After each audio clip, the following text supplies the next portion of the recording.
अगर आप एक नौकरी पेशा हैं, आपका पीएफ कटता है तो ये खबर आपके लिए बहुत महत्वपूर्ण है, क्योंकि पीएफ के कुछ नियमों में बहुत बड़ा बदलाव किया गया है।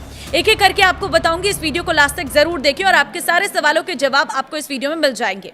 नमस्कार, मैं हूं आपके साथ ममता तिवारी और आप देख रहे हैं न्यूज़ 18 का डिजिटल प्लेटफॉर्म। अब नौकरी पेशा लोग बीमारी, शिक्षा, शादी और घर जैसी जरूरतों के लिए अपने पीएफ अकाउंट से पात्र 75% राशि का 100% तक पैसा निकाल सकेंगे।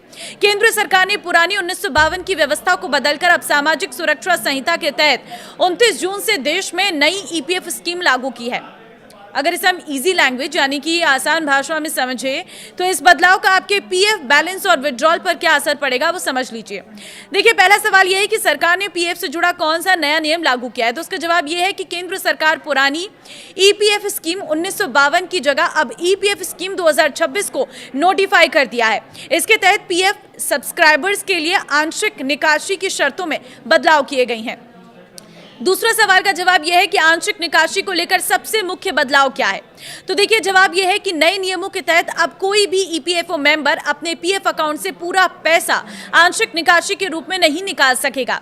अब ग्राहकों को अपने पीएफ अकाउंट में कुल एलिजिबल मेंबर बैलेंस का कम से कम 25% हिस्सा पीएफ अकाउंट में रखना होगा। तीसरा सवाल बहुत लोगों के मन में ये रहता है कि इस 25% मिनिमम बैलेंस के नियम को गणित के हिसाब से कैसे समझे, तो इसका जवाब यह है कि इसे एक सीधे उदाहरण से आप समझा जा सकता है। अगर किसी कर्मचारी के पीएफ खाते में कुल एलिजिबल मेंबर बैलेंस 1 लाख रुपए है, तो नए नियम के मुताबिक 25,000 यानी कि 25% को खाते में ही छोड़ना अनिवार्य होगा। इस राशि को निकालने की अनुमति नहीं होगी। इसके बाद जो शेष 75,000 यानी कि 75% बचेगा उसे ही निकाल सकेंगे। अब चौथा सवाल ये भी रहता है कि क्या ये मिनिमम बैलेंस का नियम सिर्फ कर्मचारी के हिस्से पर लागू होगा या एम्प्लॉयर के हिस्से पर भी, तो जवाब ये है कि ये नियम दोनों पर समान रूप से लागू होगा। योजना की परिभाषा के अनुसार एलिजिबल मेंबर बैलेंस की गणना कर्मचारी और नियोक्ता दोनों के योगदान को मिलाकर की जाती है। दोनों ही फंड्स के कुल योग में 25% की अनिवार्य कटौती के करने के बाद बची हुई राशि की निकासी के योग्य मानी जाएगी। अब सवाल ये भी रहता है कि नई स्कीम के तहत किन जरूरी कामों के लिए पीएफ से आंशिक निकासी की जा सकती है, तो जवाब यह है कि ईपीएफ स्कीम 2026 में सदस्यों को कोई जरूरतों के लिए आंशिक निकासी की अनुमति दी गई है, जिसमें घर बनाने या खरीदने से जुड़े काम हैं। सदस्य घर या फ्लैट खरीदने, मकान निर्माण के लिए प्लॉट खरीदने, नया घर बनवाने, होम लोन की रिपेयर और मकान की मरम्मत या सुधार के लिए पैसा निकाल सकते हैं। इसके अलावा बीमारी, शिक्षा, शादी जैसी जरूरतों के लिए भी पैसा निकाला जा सकेगा।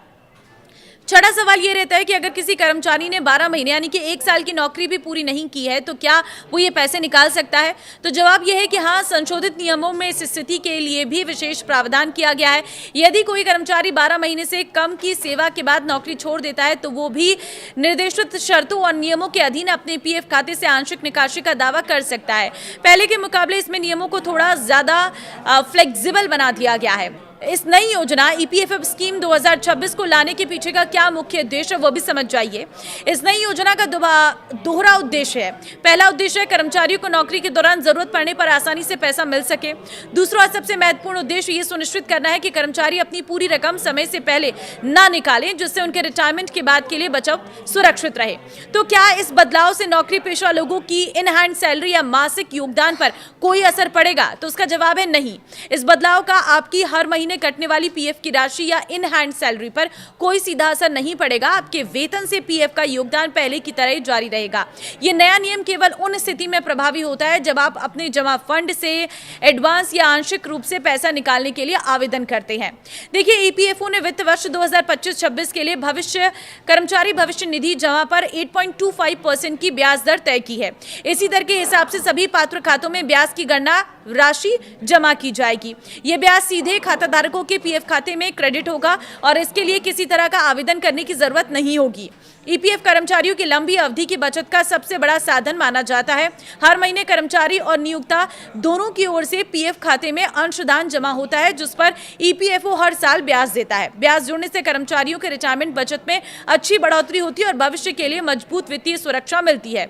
अगर अगले 15 दिनों में आपके खाते में ब्याज नहीं मिलता है तो घबराने की जरूरत नहीं है।